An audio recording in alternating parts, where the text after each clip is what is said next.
엘리트인데 진보적인 신학 교수님들. 나는 이 사람들이 바리새인이라고 생각해. 어쩌면 제가 스승으로 생각했던 그 사람들도 다 여기에 속할 수도 있을 것 같아요.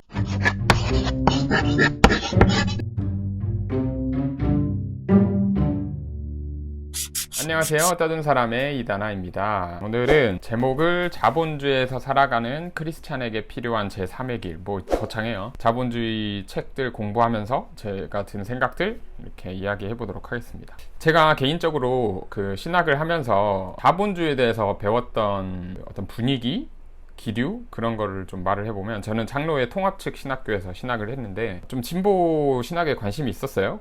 제 생각에는 막 드러내놓고 하진 않아도 거의 제가 다닌 신학교의 신학 교수님들은 자본주의에 대해서 그렇게 긍정적으로 바라보진 않은 것 같아요. 저는 그 중에서도 좀 진보적인 신학적 관점에 좀 관심이 많았던 것 같아요. 열심히 공부하진 않았지만 흔한 말로 자유주의 신학자라고 불리는 그런 사람들의 책에 관심이 많았고, 그래서 자본주의를 까는 진보적인 기독교 관점에도 굉장히 관심이 많았고, 그런 분들의 세미나나 강의 같은 것도 되게 열광적으로 반응하고 따라다녔죠. 그런 진보적인 개신교 그룹의 메시지를 보면은 항상 자본주의를 비판하고 부정적으로 말하는 뉘앙스가 좀 큽니다. 마르크스 공부하고 자본주의를 그냥 까는 그런 책들을 많이 읽어요. 예수님이 있었을 당시에, 그때는 이제 기독교라는 종교 카테고리가 없었잖아요. 종교 이제 부류가. 유대교라는 종교가 있었고, 유대교에도 다양한 분파들이 있었어요.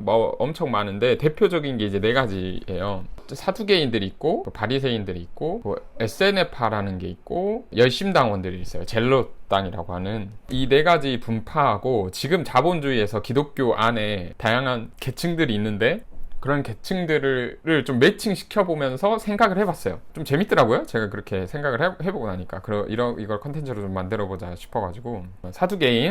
사두개인은 어떤 사람들이냐면 제사장들이에요. 그러니까 전통적으로 제사장들이라고 말하는, 종교와 정치의 구심점에 있었던 사람들이고, 귀족들의 권익을 대변하는 일종의 정치 집단.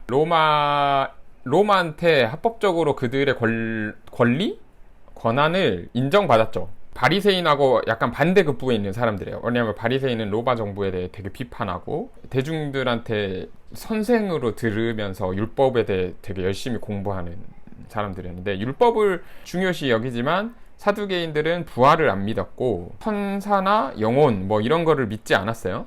정치적인 세력이니까 납세하는 거를 되게 긍정적으로 여겼죠. 현실주의. 그래서 이에 대등하는 상대, 자본주의 안에서 이에 대비되는 상대 뭐냐면, 자본주의는 돈에 의해 움직이잖아요. 사두개인에 대비되는 사람은, 저는 대형교회 목사, 그리고 그 대형교회 목사들이 휘두르고 있는 권력 안에 있는 제도권 정치가들, 그러니까 총회겠죠, 총회. 이 사람들이 저는 사두개인인 것 같아요. 왜?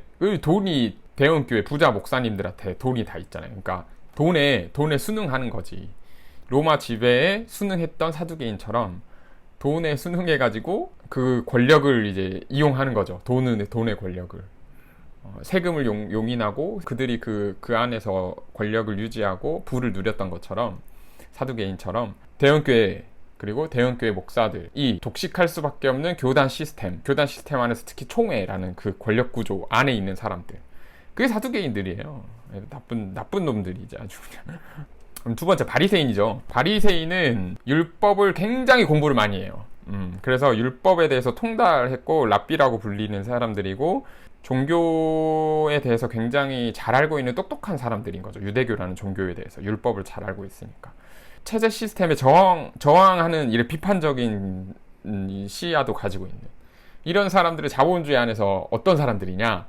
저는 엘리트 신학 전공자들, 이렇게 말을 할게요. 그럼 신학 교수들도 저는 포함될 수 있다고 생각해요. 근데 신학 교수들 중에서는 사두개 편에 드는 사람도 있어, 내 생각에는. 사두개인처럼. 그러니까 대형교회 목사나 그런 교단의 편에 선 사람들도 있고, 이제 약간 반대급부지. 엘리트인데 진보적인 신학 교수님들. 나는 이 사람들이 바리새인이라고 생각해. 어쩌면 제가 스승으로 생각했던 그 사람들도 다 여기에 속할 수도 있을 것 같아요. 신학 학교에 있었을 때. 어떤 점에서 그러냐면, 바리새인들이 대중의 칭송을 받는다 그랬잖아요. 신학 교수들도 대중의 칭송을 받아요. 신학 전공자고. 율법에 통달하는 바리새인처럼 신학에 통달했겠지. 더 잘 알겠지. 훌륭하겠지. 그리고 자본주의나 체제에 굴복한 부자들이 지배하고 있는 그런 대형교회를 비판하기도 해요. 신학 교수님들이 조심스럽게. 그러면 신학생들도 막 멋있다고 해. 추앙해. 대중들도 좋아하고. 그러니까 어디 강사로도 초빙도 받고. 그러니까 선생이라고 듣잖아. 선생이를 일단 신학 교수니까. 저는 고학력 엘리트 목사들도 여기에 속한다고 생각을 해요. 고학력 엘리트 목사. 고학력 엘리트 목사님들은 어떤 교회에 초빙이 되냐면 그 장로교 시스템이 잘 작동하는, 그러니까 아예 세습하는 그런 교회 말고 건강한 교회라고 말하는 교단 시스템 안에서 건강하게 운영되는 교회라고 하는 그런 교회에 청빙이 되시는 분들이 그 엘리트 고학력 목사들이에요. 그분들도 존경을 받아요. 그분들은 보장돼 있는 게 뭐냐면 자본주의 안에서 교수님들도 마찬가지지. 일단 돈이 보장돼 있어. 먹고 살 만한 게 보장이 돼 있어요. 마치 바리새인들이 유대교 전통이라는 시스템 안에서 굉장히 존경받고 그들이 살 길이 보장돼 있는 것처럼 그들도 자본주의 시스템 안에서 먹고 살 만한 게 이미 보장이 돼 있어. 밥 먹고 살 수 있고 퇴직금도 나오고. 잘 갖춰진 고학력의 엘리트 목사님들도 그런 갖춰진 교회에서 퇴직금도 받고 월급도 받고 차도 받고 집도 받고, 그러니까 누릴 수 있는 거 다 누릴 수 있는 거야. 바리새인들이 그랬듯이. 그리고 이제 에세네파는 저기 사막에 따로 독립해 있는 사람들이에요. 공동체를 이루는 사람들이거든요. 되게 엄격한 그 자기들만의 공동체 규율을 가지고 있고 좀 그 사회하고 좀 떨어져 있죠. 그러니까 로마의 지배가 어쩌든 말든 자기는 그런 체제에 아예 벗어나 있고 유대교 안에 있긴 하지만 자기들만의 또 엄청난 규율들을 만들어 가지고 거기서 모여 살아요. 이에 해당하는 그룹이 저는 진보적인 기독교 그룹 중에 공동체 생활 하시는 분들이 있어요. 마음 맞는 사람들끼리 소규모나 아니면 좀 큰 집단들도 꽤 있어요. 그렇게 뭐 협동조합이라든지 뭐 이렇게 만드신 분들이 있죠. 그러니까 그거는 자본주의 시스템, 물론 아예 벗어나다고는 할 수 없지만 어쨌든 자본주의보다는 작동하는 원리보다는 좀 더 독립적으로 그 안에 규율들을 만들어서 다른 체제를 만들고 그 기독교적 가치를 실현하는 거죠. 그게 저는 에세네파 사람들인 것 같아요.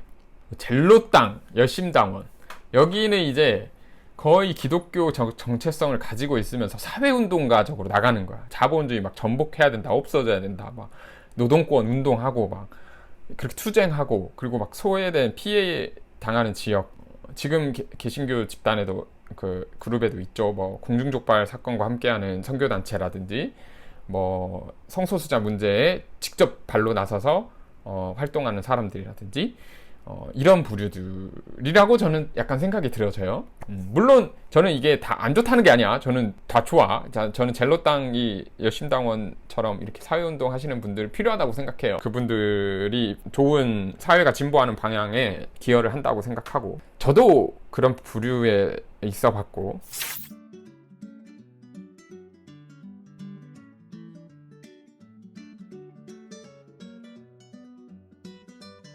근데 제가 이제 질문이 드는 거는 대다수의 사람들이 그 바리새인 집단을 좋게 여기고 추앙한다는 거지. 대중들은, 묻 진보적 기독교인들은 되게 대중적이지 않은 길이에요.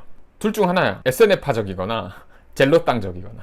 그래서 공동체를 가져서 아예 벗어나 있거나 자본주의 체제에서 벗어나 있거나 아예 사회운동가로 막 해서 막 한다든가, 그런 기독교인이 아니더라도 내가 색채적으로는 진보 진영에 가까워. 근데 내가 저렇게 살기는 다 저렇게 살 수는 없잖아.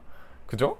그러니까 이제 바리새인들 편에 서는 거야. 자본주의를 까고 비판하지만 훌륭한 사람들, 엘리트적인 사람들, 그런 사람들이 되려고 하고, 실제로 신학 전공한 제 친구들, 뭐 저도 그랬어요. 그런 엘리트가 돼야 되나? 라는 생각도 했어요. 그래서 뭐 석사, 박사 어디서 해야 되나, 유학 가야 되나, 그런 길을 생각을 했죠. 근데 다 그런 길이 예수의 길이 아니야.